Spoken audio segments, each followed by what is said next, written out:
Thank you. So this is my first time meeting you.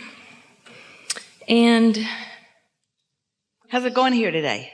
It's great. Feeling some resonance with it? Very much so. Did your question evolve since you wrote it on the page? Just a little bit.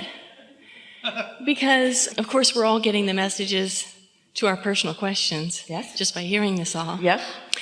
So before it started, I thought, well, I could ask about if I'm doing the work to fulfill my life purpose, to be of service. Am I moving forward in that? That's a question I had. Yes, but there's something in there that we want to talk about even more than the bigger question, which is, what is of service? Because we have a new definition of it today that we've never had before as a result of what we were talking about here today. You want to know what being of service is? It's having your vacuum cleaner plugged in. It's being plugged into the source so that source who is flowing to you is being received enough by you. In other words, the influence of source is resonating with you. That's what service is. And that's the only thing that service is. Source is always of service to you. And think about why.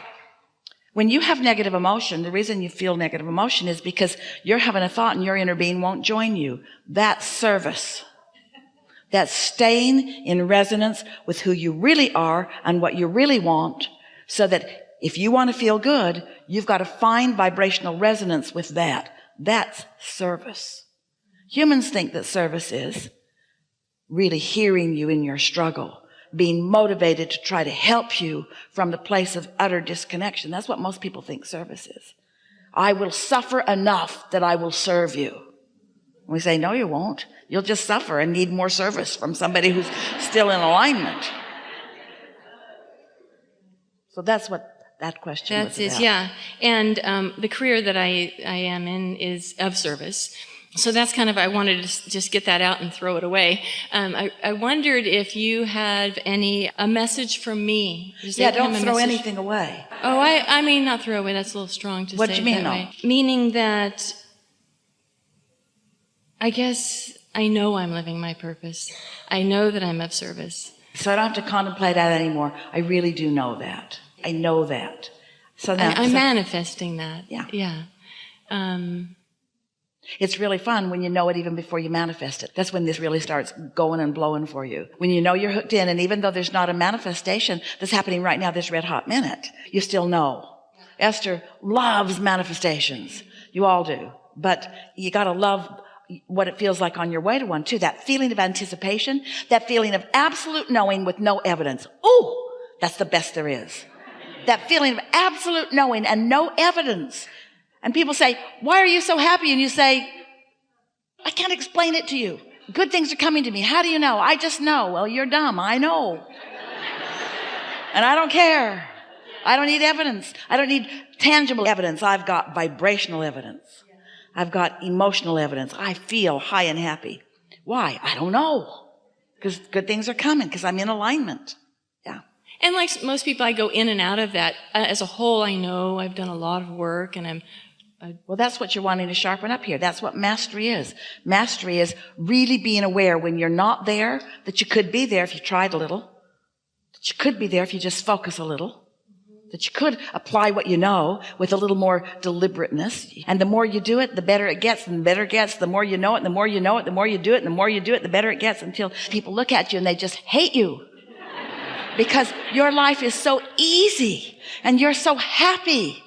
And you don't need evidence, but you've got it all around you. And they say, oh, you keep saying you don't need any evidence, but look at that. New house, new car, new love, new money, new thing. You say, yeah, it just seems to follow my happiness. Yeah.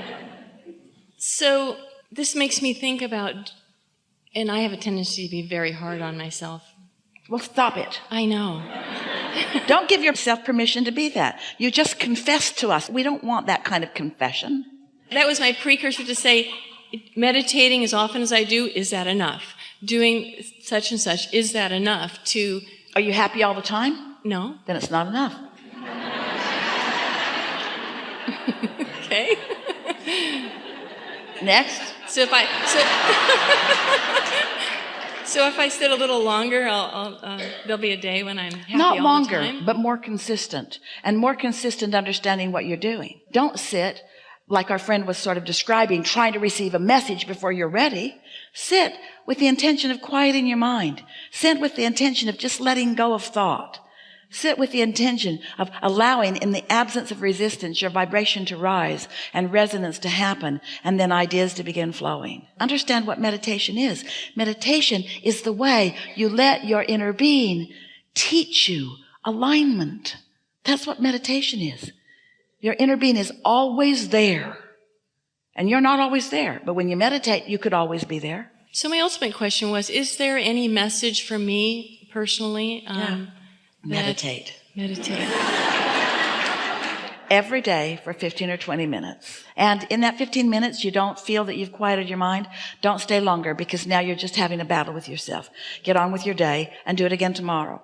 And eventually, you will find that quieted place. You'll know it, because you'll feel different. You'll feel detachment. You'll know. You'll just feel well-being. You'll just feel yourself wrapped round with all of this energy.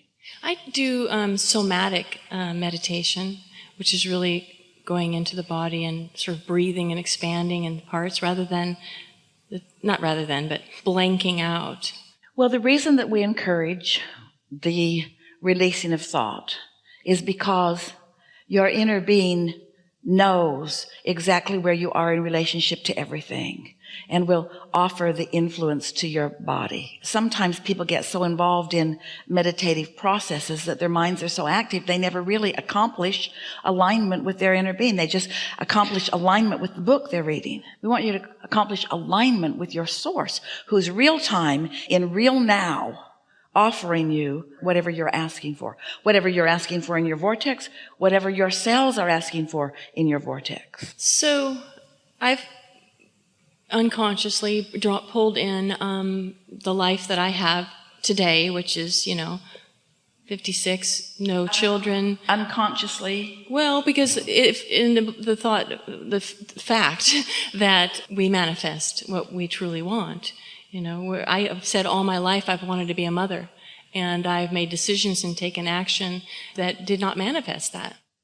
But you've also said that you want to be of service, and it's like the same thing. It comes from the same place. You see what we're getting at? A desire to be nurturing, to be uplifting, to be of value. And so sometimes you are speaking more literally than you really intend. So why is that? That I do that? For all of the reasons that we've been talking about here today, it starts with not knowing that you are more than you are. Not knowing that there is another part of you that you have a relationship with, and that relationship is what your emotional basis is about. And so a lot of people are there. Most people, in fact, are trying to guide themselves based upon what others think or what others have decided for them. But when you understand that that part of you exists, and you understand that you had long-term intentions even before you came into this physical body, and that you've been amending them and adding to them, and that there is something that you really want and that your inner being really knows about, so that your singular quest becomes now, because you've already asked and it's already been given, to get yourself into the receptive mode where you can begin to receive the impulses, then all of these questions become irrelevant. Mm-hmm.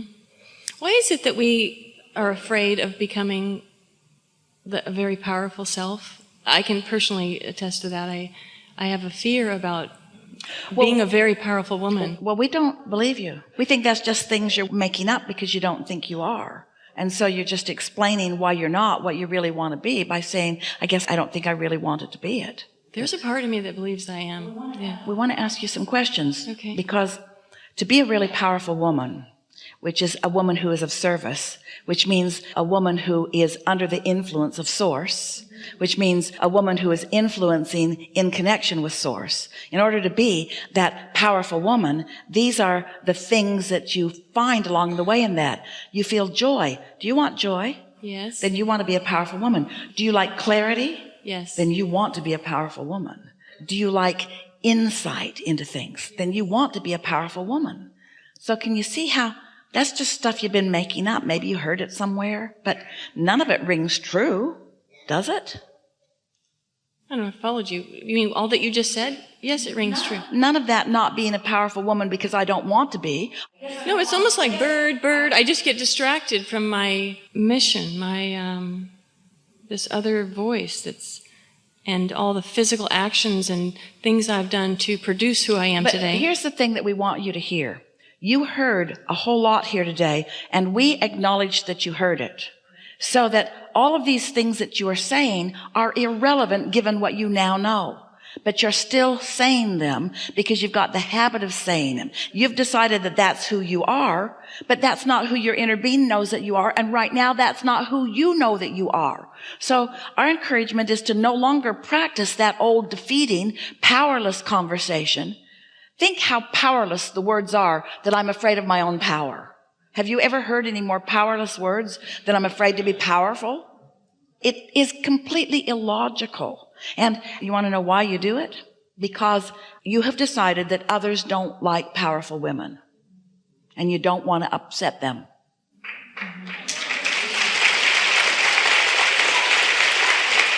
And that's because you and almost everybody else, you're catering to what they think instead of to what you think. You're not keenly aware of your guidance system. And so you're not listening for your guidance system. And that's why you call it unconscious. You see. Yeah. But now, feel how different things feel now, just because of the resonance that you've been feeling as a result of the conversation here in this room, and most specifically the conversation right here and now. You are a powerful woman. When you think otherwise, you've unplugged your vacuum. You've disconnected. And then that feeling of powerlessness is your indication that you're right now out of your power. Well, of course, if you keep making your definitions of who you are when you're not in your power, you could come to the conclusion that I'm not powerful. But that's not even true of you, because often you connect and you know that you are in your power, in your influence, in your energy, you see. So we say often, in fact, we feel it so strong that Esther often translates it as shouting, "Stop it!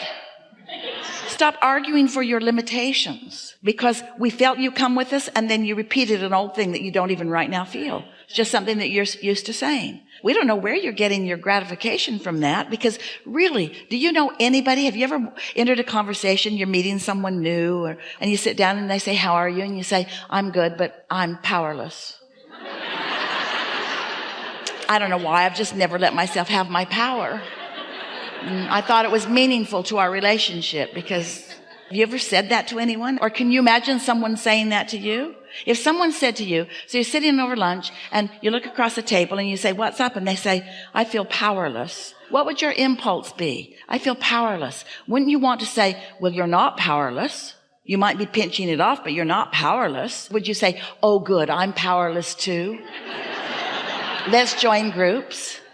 Because if we get enough powerless people together, we'll have power. If we can find enough of us that are disconnected from source energy, we'll join together in groups and we'll have the power.